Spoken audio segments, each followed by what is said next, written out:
আল্লাহ রাব্বুল আলামিন দিন এবং রাতে ২৪ ঘন্টার মধ্যে একটা বিশেষ সময়ের গুরুত্ব এবং মর্যাদা বিভিন্নভাবে ফুটিয়ে তুলেছেন।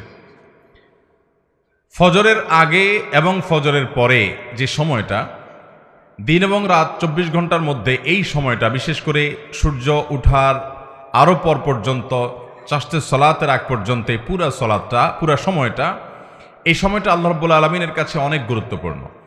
কোরআনে কারিমে আল্লাহ তাআলা অনেক সময়ের নামে শপথ করেছেন এবং অনেক বস্তুর নামে শপথ করেছেন।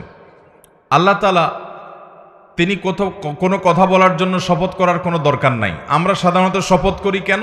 যে আমার কোনো কথা এটা যদি কেউ বিশ্বাস না করে, অবিশ্বাস্য কোনো কথা বলতে হলে আমরা শপথ করে বলি আল্লাহর শপথ, এর মানে আমার কথাটা সত্য। আল্লাহ রাব্বুল আলামিনের কথা তো লা রাইবা ফিহ, তার কথার ব্যাপারে কোনো সন্দেহ করার সুযোগ নাই। তারপরও তিনি শপথ করে মাঝে মধ্যে অনেক কথা কোরআনে বলেছেন। কেন? যেন আমরা বুঝতে পারি যে যেই কথা আল্লাহ তাআলা শপথ করে বলেছেন ওই কথাটা এত গুরুত্বপূর্ণ যে আমরা সাধারণত বললে শপথ করা ছাড়া বলতাম না। এটার গুরুত্ব বোঝাবার জন্য শুধুমাত্র তিনি শপথ করেছেন, না হলে শপথ তার করার কোনো প্রয়োজন ছিল না।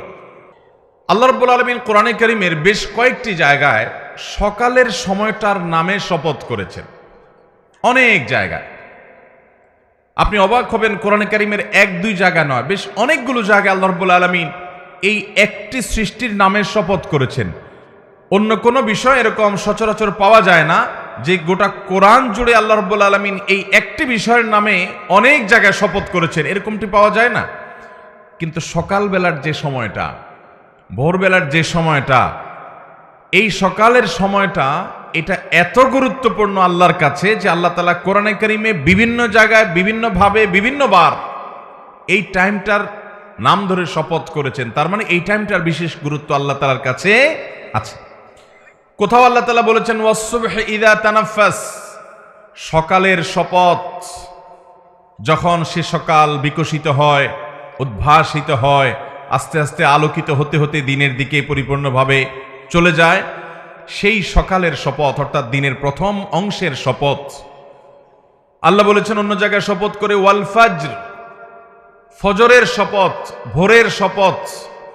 অন্য জায়গায় আল্লাহ বলেছেন ওয়াসাব্বিহুহু বুকরাতাও ওয়া আসীলা, তোমরা তাসবিহ বর্ণনা করো, পবিত্রতা বর্ণনা করো আল্লাহ রাব্বুল আলামিনের সকালে এবং সন্ধ্যায়। এই যে সকালে তাসবিহ বর্ণনা করা আল্লাহ নির্দেশ করেছেন। অন্য জায়গায় আল্লাহ বলেছেন ওয়াসাব্বিহ বিহামদি রাব্বিকা বিল আশিয়্যি ওয়াল ইবকার, আর তুমি তোমার রবের প্রশংসা মাখা তাসবিহ এটা বর্ণনা করো সন্ধ্যা এবং সকালে। সকাল এবং সন্ধ্যা অর্থাৎ দিনের শুরু এবং দিনের শেষ বা রাতের শুরু, এই সময়গুলো আল্লাহর কাছে অতীব গুরুত্বপূর্ণ। এর ভিতরে বিশেষভাবে গুরুত্বপূর্ণ হলো সকালের সময়টা।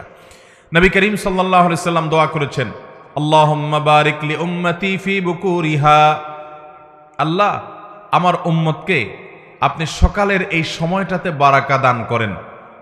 নবী সাল্লাল্লাহু আলাইহি সাল্লাম নিজে বরকতের দোয়া করেছেন আমাদের জন্য কোন সময়ে? সকালের সময়। অতএব মোহতারাম হাজরিন, একজন ইমানদারের কাছে দিন এবং রাত ২৪ ঘন্টার মধ্যে বিশেষ তাৎপর্য এবং গুরুত্বপূর্ণ সময় হলো সকালের সময়টা। এজন্য এই সকালের সময়টাতে আল্লাহ রাব্বুল আলামিন আমাদেরকে অনেকগুলো কর্মসূচি দিয়েছেন, অনেকগুলো ডিউটি ইসলামে দেওয়া হয়েছে। তার ভিতরে সবচেয়ে বড় ডিউটি হলো ফজরের সালাত জামাতের সাথে পুরুষরা, আর মহিলারা বাসায় ওয়াক্ত মতো সুন্দর করে আদায় করা। এটা হলো সকালের সবচেয়ে প্রধান ডিউটি। অথচ সকালের এই আমলটা আমাদের সমাজে বেশিরভাগ মুসলমানদের জানা করাটা কঠিন হয়ে যায়, ঠিক কিনা বলেন? ফজর নামাজ পড়াটা কি সহজ হয় না কঠিন হয়? অথচ আল্লাহ রাব্বুল আলামিন ফজরের নামাজ পড়াটাকে আমাদের জন্য সুন্নত করেছেন না নফল? এই ফরজটা শুধু সাধারণ ফরজ নয়। নবী করিম সাল্লাল্লাহু আলাইহি সাল্লাম বলেছেন ফজরের নামাজে উপস্থিত হতে পারা এটা মুনাফিকদের জন্য খুব কষ্টকর হয়। আল্লাহর খাতায় কারা কারা মুসলমান আমরা নিজেরটা নিজে জানি না, আমি তো নিজেকে মুসলমান দাবি করি, কিন্তু আল্লাহর কাছে আমি মুসলমান হিসাবে অ্যাকসেপ্টেড হতে পেরেছি কিনা, লিস্টেড হতে পেরেছি কিনা, তালিকাভুক্ত হতে পেরেছি কিনা এটা আমি জানি না। তবে কিছু মার্কা আছে আল্লাহর কাছে, যাদের মুসলমান হিসাবে যাদের নাম লেখা আছে তাদের কিছু কি আছে? এর ভিতরে সবচেয়ে বড় মার্কাগুলোর একটা হলো ফজরের নামাজ আপনি পড়তে পারেন প্রতিদিন জামাতের সাথে। এটা মুসলমান আল্লাহর কাছে থাকার, আপনার লিস্টে নাম থাকার একটা মার্কা। আর যাদের ফজর নামাজ জামাতের সাথে পড়া হয় না, এটা তারা পারেন না, চেষ্টা করেও হয় না, তারা মাহরুম, তারা বঞ্চিত, তারা কপাল পোড়া যে ফজর নামাজ তারা জামাতের সাথে আদায় করতে পারেন না। এই লোকগুলো মুনাফিকের মার্কা তাদের মধ্যে আছে। তাদের ইস্তেগফার করে দ্রুততার সাথে নিজেকে পরিবর্তন করার সংকল্প করতে হবে। তাহলে ফজর নামাজ জামাতের সাথে পড়বো তো ইনশাআল্লাহ। নবী করিম সাল্লাল্লাহু আলাইহি সাল্লাম বলেছেন, ফজরের সালাত আদায় করার জন্য যারা আলো আধারের মধ্যে বাসাবাড়ি থেকে বের হয়ে চলে যায়, আল্লাহ রাব্বুল আলামিন কিয়ামতের ময়দানে ভয়াবহ অন্ধকারের শাস্তি হবে একটা পিরিয়ডে। কিয়ামতে যে শাস্তি হবে তার একটা সময় থাকবে ভয়ঙ্কর অন্ধকার, ঘুটঘুটে অন্ধকার। এই ঘুটঘুটে অন্ধকারের মধ্যে আল্লাহ রাব্বুল আলামিন দুনিয়াতে ফজরের নামাজ যারা আদায় করার জন্য মসজিদ থেকে আলো আধারের মধ্যে বের হয়ে, বাসা থেকে বের হয়ে মসজিদে চলে গেছে, এই কষ্ট করে আরামের ঘুমকে হারাম করে মসজিদে গিয়ে যারা ফজর নামাজ আদায় করে, কিয়ামতের ভয়াবহতম দিনে এই ভয়ঙ্কর অন্ধকারের শাস্তি থেকে আল্লাহ তাআলা তাদেরকে মাফ করবেন। তারা আলো পাবে সেদিন, তাদেরকে আল্লাহ তাআলা অন্ধকারে রাখবেন না। এই জন্য ফজর নামাজ আদায় করবো তো ইনশাআল্লাহ। এটা ইমানদারের মার্কা, মুসলমানের মার্কা। আর ফজর নামাজ পড়তে না পারা এটা মুনাফিকের মার্কা। অতএব মুনাফিকের মার্কা পরিহার করবো তো ইনশাআল্লাহ। সকালের এই সময়টা আল্লাহ তাআলার কাছে অতীব গুরুত্বপূর্ণ ভাইরা। সেজন্য এই সময়ের সবচেয়ে বড় কর্মসূচি হলো ফজরের সালাতটা ঠিকমতো আদায় করা। নবী করিম সাল্লাল্লাহু আলাইহি সাল্লাম বলেছেন, যে ব্যক্তি ভোর রাতে ঘুম থেকে উঠে আরামের ঘুম হারাম করে, অনেক কষ্ট হয় কিন্তু কষ্ট উপেক্ষা করে সে উঠে, এবং দেখবেন বিশেষ করে শীতের সময়, অবশ্য শীতের সময় শয়তান এক আইটেম দেয়, গরমের সময় আরেক আইটেম নিয়ে হাজির হয়। শীতের সময় শয়তান বলে, এত আরামের ঘুম, মাত্র কম্বলটা গরম হয়েছে, এখন এই কম্বল ফেলে উপরে বাহির হলে ঠান্ডা শেষ হয়ে যাব, পানিও ঠান্ডা, বাহিরেও ঠান্ডা, মসজিদের পথে যেতেও শীত লাগবে, কষ্ট হবে, শয়তান উঠতে দেয় না। আর গরমের দিনে শয়তান তো আর ঠান্ডার কথা বলতে পারে না। গরমের দিনে বলে যে, যেহেতু রাতটা ছোট, মাত্র শুইলাম, ঘুমটা তো এখনো পুরে নাই, আরেকটু শুই। এভাবে শয়তান ধোকা দেয় কি দেয় না? নবী করিম সাল্লাল্লাহু আলাইহি সাল্লাম বলেছেন, শয়তানের সাথে এই লড়াইয়ে যারা টিকতে পারে, জিততে পারে, যাদের ঈমানের শক্তি আছে, যারা আল্লাহর উপর তাওয়াক্কুল করে আল্লাহকে খুশি করবার জন্য সব কম্বল ফেলে রেখে যারা উঠে যায়, এবং ফজর নামাজ যে পুরুষরা মসজিদে গিয়ে জামাতের সাথে আদায় করে, নবী আলাইহিস সালাম বলেছেন, ফাসবাহা নাশীতান নফস, এই ব্যক্তি, তাকে আল্লাহ রাব্বুল আলামিন এত ফ্রেশ করে দেন যে দিনটা তার হাসি খুশিতে যায়, ফ্রেশ মুডে থাকে, বরকত তার জীবনে সে লাভ করে। কারণ নবী সাল্লাল্লাহু আলাইহি সাল্লাম বরকতের দোয়া তার জন্য করেছেন। এই জন্য ফজর নামাজ জামাতের সাথে পড়বো তো ইনশাআল্লাহ। আর যদি ফজর নামাজ কেউ না পড়ে, 7টা 8টা 9টায় ঘুম থেকে উঠে, নবী করিম সাল্লাল্লাহু আলাইহি সাল্লাম বলেছেন, এই ব্যক্তি কাসলান, অলস, শরীরটা মেজমেজ করে। খেয়াল করে দেখেন, 7টা 8টা 9টায় যদি কখনো কোনো কারণে যদি ঘুম আপনি ভারী হয়ে যায়, ফজর নামাজ পড়তে না পারেন, দেখবেন আপনার ভিতরে ফ্রেশ লাগছে না, আনফ্রেশ লাগবে, নোংরা নোংরা একটা ভাব লাগবে। আর যদি ফজর নামাজ জামাতের সাথে পড়তে পারেন, রাত 2টায় শুয়েও যদি ফজর নামাজ জামাতের সাথে পড়েন, ওযু করে নামাজ পড়ে যখন মসজিদ থেকে বাসার দিকে আসবেন, তখন দেখবেন আপনার কাছে ফ্রেশ মুড লাগছে। যারা ফজর নামাজ পড়েন নিয়মিত, তারা জানেন যে মনটা কত খুশি খুশি লাগে, কত ভালো লাগে। সকালের হাওয়া খেতে খেতে তারা বাড়ির দিকে আসেন, এবং এই সময়টাতে আল্লাহ রাব্বুল আলামিন প্রচুর পরিমাণে বারাকা দান করেন। এজন্য ভাইরা আমার, আমাদের জীবনে আমরা কখনো ফজরের নামাজ জামাতে পড়া ত্যাগ করব না ইনশাআল্লাহ। আপনি যদি একটা সমাজের এলিট শ্রেণীর মুসলমান দেখতে চান, অর্থাৎ আল্লাহর খাতায় যারা মুসলমান হিসেবে অনেক আপার ক্লাসের মুসলমান, যারা অনেক উঁচু শ্রেণীর মুসলমান, অনেক উন্নত মানের মুসলমান, এবং জান্নাতি হিসাবে যাদের মর্যাদা অনেক উপরে, এরকম পিওর এবং খাঁটি নির্ভেজাল ক্রিম মুসল্লি যদি দেখতে চান একটা সমাজের, তো দেখবেন ফজর নামাজের জামাতে কারা হাজির হয়। অন্য অনেক নামাজ অনেকে পড়তে পারে, কিন্তু ফজর নামাজ সবার পড়া নসিবে।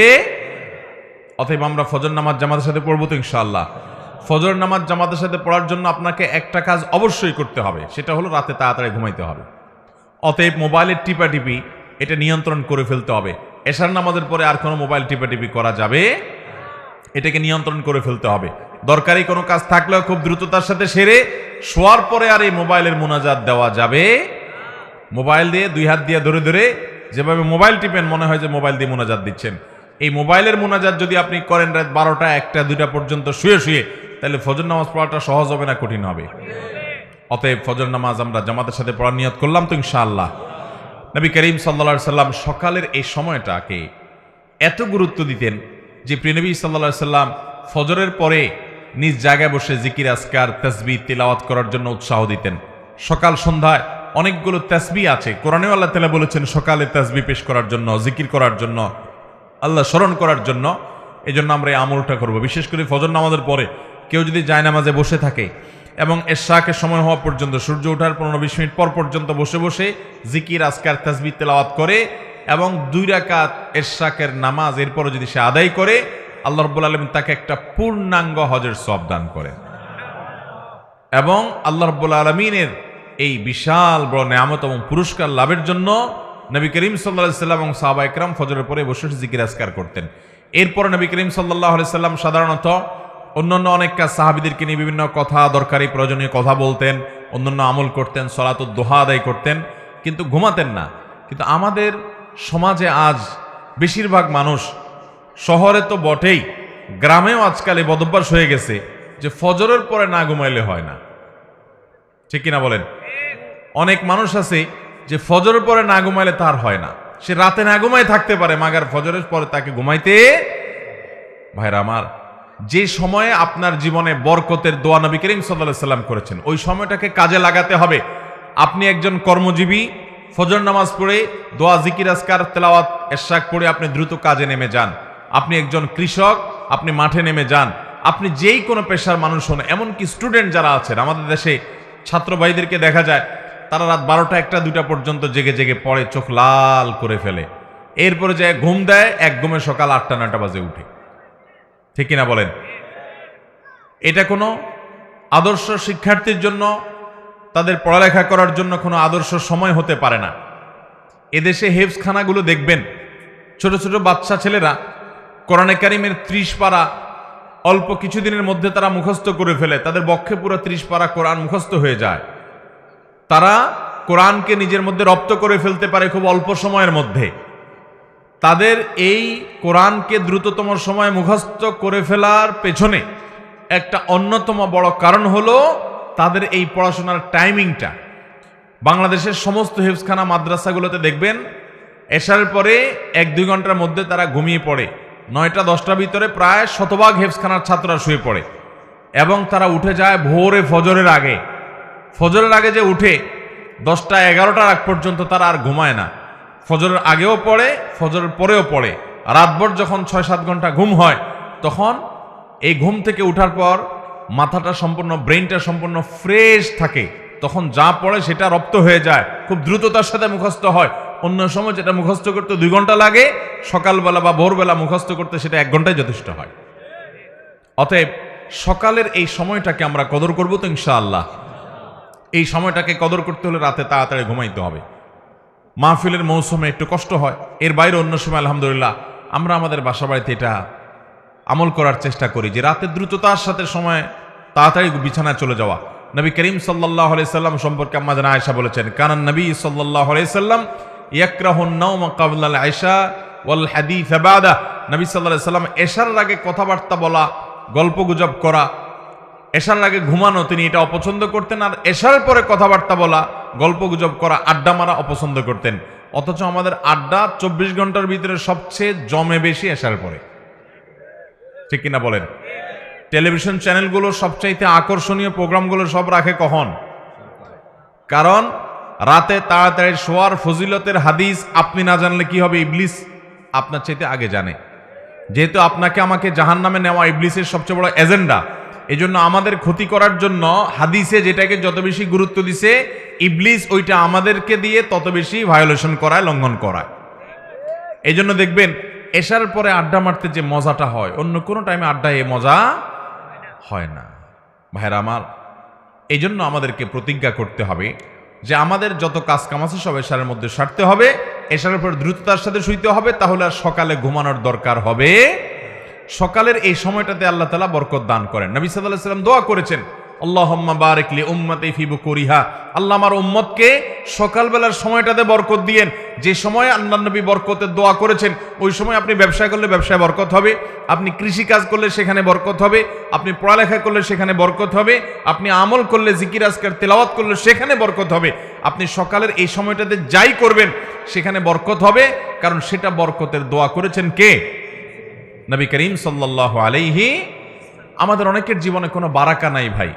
জীবনে বারাকা না থাকার অন্যতম একটা কারণ হলো এই সকালের সময়টাকে অলস ঘুমিয়ে কাটানো। বরকতের সময়টাই যদি আমি অলসভাবে ঘুমিয়ে কাটিয়ে দিই, তাহলে সেক্ষেত্রে আমার জীবনে বারাকা থেকে আসবে। এই জন্য আমাদের লাইফস্টাইলটা চেঞ্জ করতে হবে। হ্যাঁ, কারো রাতে ডিউটি আছে, তিনি রাতভর ডিউটি করেন বাধ্য হয়ে, তাহলে সেক্ষেত্রে দিনের বেলা তাকে ঘুমোতে হয়, এটা ভিন্ন কথা। কিন্তু অযথা অকারণে গভীর রাত পর্যন্ত আপনি জেগে থেকে এরপরে সকালে ঘুমালেন, নবী করিম সাল্লাল্লাহু আলাইহি সাল্লামের সুন্নাহর খেলাফ এটি। অনেক উলামায়ে কেরাম ফজরের পরে একান্ত অসুস্থ মানুষ, একান্ত রাতের ডিউটি করেছে, এরকম ওজর ছাড়া অলস হয়ে শুয়ে থাকাটা, ফজরের পরে শুয়ে থাকাটাকে মাকরুহ বলেছেন অনেক ইমামগণ। অতএব এই সময়টার কদর করবো তো আমরা ইনশাআল্লাহ। আল্লাহ আমাদের সবাইকে কদর করার তৌফিক দান করুন। তাহলে আজকের এই মাহফিল থেকে আমরা এই আমলটা নিয়ে যাব যে সকালে আমরা ঘুমাবো না। আমাদের বাচ্চাদেরকে, ছেলে মেয়েদেরকে, পরিবারের সদস্যদেরকে, আমাদের সবাইকে আমরা অভ্যস্ত করব, উৎসাহ দিব যে নবী করিম সাল্লাল্লাহু আলাইহি সাল্লাম সকালের সময়টার জন্য দোয়া করেছেন, ওই সময়টাকে কাজে লাগাতে হবে। ওই সময়টা ঘুমিয়ে কাটানো যাবে না, আর ঘুমাতে হবে রাতে। রাতের ঘুম স্বাস্থ্যের জন্য ভালো, রাতের ঘুম স্বাস্থ্যের জন্য ভালো। দিনের ঘুম, বিশেষ করে সকালবেলার ঘুম স্বাস্থ্যের জন্য ভয়ঙ্কর খারাপ। সুবাহ কে হাওয়া হাজার বিমারিও কি দাওয়া। সকালের যে নির্মল বাতাস, আপনি যদি ঘুমান তাহলে সেই বাতাস থেকে আপনি মাহরুম হবেন। বিদায় এই সময়টাতে কাজে লাগতে হবে, কাজ করতে হবে, জিন্দিগিতে বরকত চাইলে চেষ্টা করবো তো ইনশাআল্লাহ। আর সকালের সবচেয়ে বড় কাজ, অন্য কোনোটা করতে পারেন বা না পারেন, সবচেয়ে বড় কাজ হলো ফজর নামাজ আদায় করা।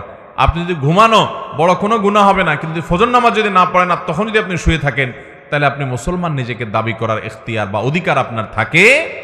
অতএব ফজরের সালাত ইনশাআল্লাহ জামাতের সাথে পড়বো তো ইনশাআল্লাহ। কারা কারা নিয়াত করছেন হাত তোলেন দেখি। আল্লাহ আমাদের সবার হিম্মতগুলো আপনি কবুল আর মঞ্জুর করেন। আল্লাহ আমাদের সবাইকে ফজর নামাজ জামাতের সাথে আদায় করার তৌফিক দান করুন।